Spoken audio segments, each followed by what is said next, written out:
Nah, menanggapi dari komentar bosku Dayak 123, review setelah 1 tahun untuk custom lampu emergensinya yang waktu itu saya ubah baterainya. Nah, seperti ini kondisi sekarang, yakni kondisinya masih terpasang, dan masih terpasang ini lampunya masih nyala.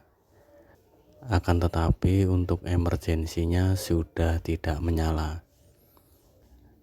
Dan bagaimana? Saya akan cek terlebih dahulu, dan saya akan buktikan bahwa waktu custom lampu emergensi waktu itu saya ubah baterainya ke baterai lithium yang dari copotan laptop ya. Nah, seperti ini bosku, untuk lampu emergensinya tidak menyala sama sekali. Dan untuk baterainya juga masih terpasang, dan ini emergensinya tidak menyala. Kalau untuk listriknya masih dapat menyala. Nah, ini tadi langsung ya saya review langsung pemakaian selama 1 tahun lebih ini ya.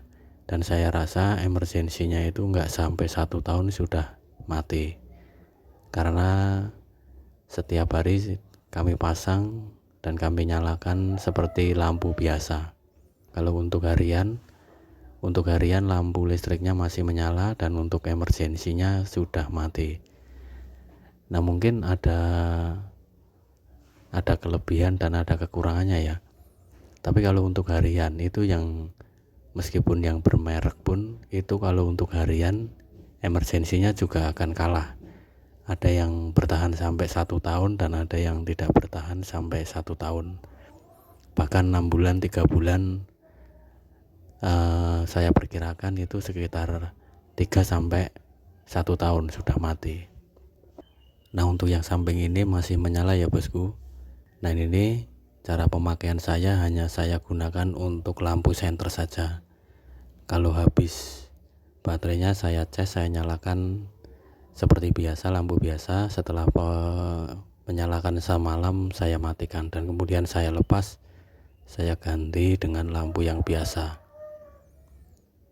Nah, itu tadi bosku review setelah mengganti baterai di lampu emergensi yang merek cerdas waktu itu. Bahwasanya saya menggarisbawahi tidak awet sampai 1 tahun karena baterainya juga bekas. Nah, semoga bermanfaat ya bosku. Salam OKEX YouTube, semoga bermanfaat.